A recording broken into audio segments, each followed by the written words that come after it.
What's going on, beautiful people? All right, I'm going to talk, but I'm going to combine the last 2 weeks and put them into one. My second week and my third week. I have a video that I'm going to show you guys from last week, and I'm going to talk a little bit about this week, about my first 21 days at EXP, my first 14 days at EXP, and then the last video was my first week at EXP. As a realtor, it's actually my first 21 days, and it's incredible. It's been fun. In the first week, I talked about rejection. Last week, right here, I'll go ahead and drop it in. Yo, what's going on, everybody? Just wanted to do a little update of what's going on in the middle of this video. So here's how the week's going. We're in week like 2-ish. Yeah, like the middle of week 2. I took a couple days off, see my grandparents, my grandpa, whatever. Good stuff. We're back to work. Today is Wednesday, first day back. Got calls of a guy, hey man, I want to live on this golf course. And I was like, cool, that's what's up. I'm going to call the golf course. So I called the golf course, called everywhere around there. Got cussed out. Got somebody that told me, hey man, I'm reporting you. Why'd you call me? How'd you get my number? And then my dumb butt gave him my first and my last name and told him what I work for. And I thought he wanted my stuff so he could talk to me, but he might not be reporting me, but yeah, we'll see. I hope not. But yeah, so that happened today. And then we had the easiest listing appointment ever, man. This guy was so cool. I'm not going to say his name, but he was awesome. And I just walked out of an incredible listing appointment with an incredible guy. He's like, hey, man, I trust you guys. Whatever you say, I'll do it. And I was like, bro, real estate is crazy because, like, you deal with these people that cuss you out. We deal with these people that are like, hey, man, like, if you do what I want, I'm interested, like, blah, blah, blah. Then you deal with people that are like, hey, man, like, whatever you say, I trust you. And it's like, three different types of people I dealt with all on my first day back. And I was like, man, real estate's crazy. So the general sum of it, second weekend, hey man, the last video was about rejection. This video is about, hey, like, bro, you're going to deal with some crazy stuff. You're going to deal with crazy people. You're going to get cussed out. You're going to get people to say, how'd you get my number? Blah, blah, blah, blah, blah. And you're just going to have to tell people, hey man, like, I'm just here to help. If you don't want to talk to me, you can hang up. You don't have to talk to me. I just want to help. And so that's where this week's been at. You got to handle rejection. You got to be able to adapt to the situation. And man, have fun with it. Okay, we're back. All right. So you saw that. That was what last week was like. And now this week, I took the first couple of days off. I was out on a golf trip with actually my sales manager and then some people from church, blah, blah, blah. And it was a great time. And now here I am. It's Thursday afternoon, day 20 out of 21, and man, it's been incredible. Yesterday was incredible. I got to walk through 70-acre farm homes, $700,000-$800,000 houses. I'm in Kentucky, so that's on the higher scale of things. They're beautiful homes, 5-bed, 4-bath, large amount of square feet, 5,000, and it was beautiful. I've been able to walk through some beautiful homes, and I love real estate. And you know what? I was thinking there's two things that I think I've learned a lot about in my last 2 weeks. And especially this week because I'm in this week. The first one is to be really honest with you guys.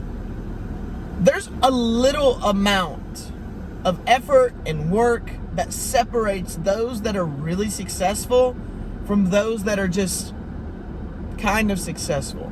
The people that sell 7 houses and the people that sell 50, it's like they do 90% of the same stuff. Like 90% of what it takes to be successful, the 7% do. As well as the people that sell 50, 60, 100, and then 200 houses and beyond. 90% of the same things they do.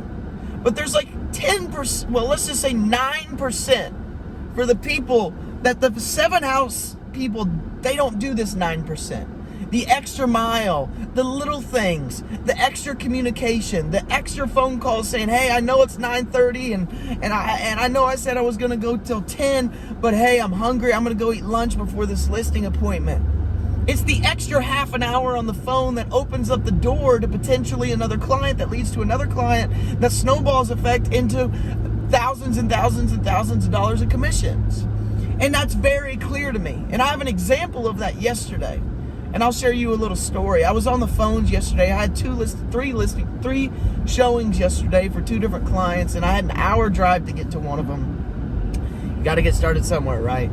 And I was about to drive out, and I left the office at 11 o'clock, and I had an opportunity. We have our team meetings every morning at 8:30, and it was 8:30. We go till 9, and then at 9 o'clock we jump on our dialers, and we jump in there and we cold call, and we circle prospect, and we call expires, and we call FSBOs, and it was 9 o'clock, and I really sat there. I was like, all right, I can do this for 2 hours, and then I'll head out to my showing an hour away. And I got there, and I was like, okay, I can do this. And 8:30 comes, we have the meeting's over, it's 9 o'clock, I jump on the dialer, I get going, and then I start to remember all of these other things that I needed to do.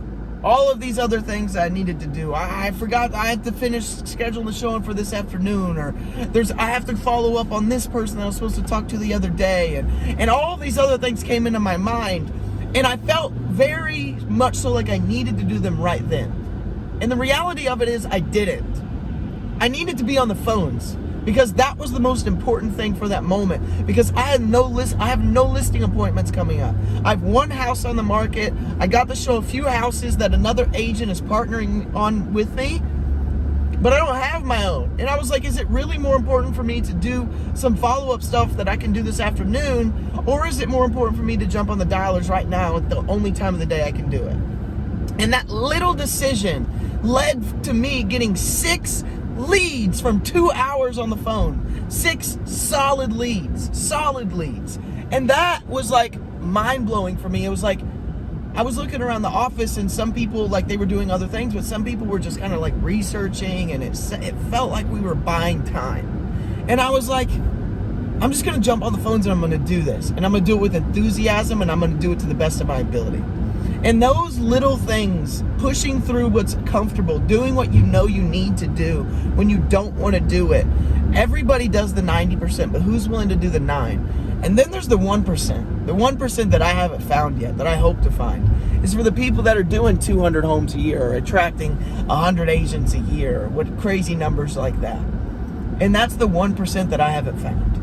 And I'll be real honest with you, I haven't sold near 40 houses, so I can think I found the 9%, but have I really? I don't know. We'll find out at the end of this year. I'm only 21 days in. But I'll be honest with you guys, it's been awesome. It's been really, really awesome. When you get what you want.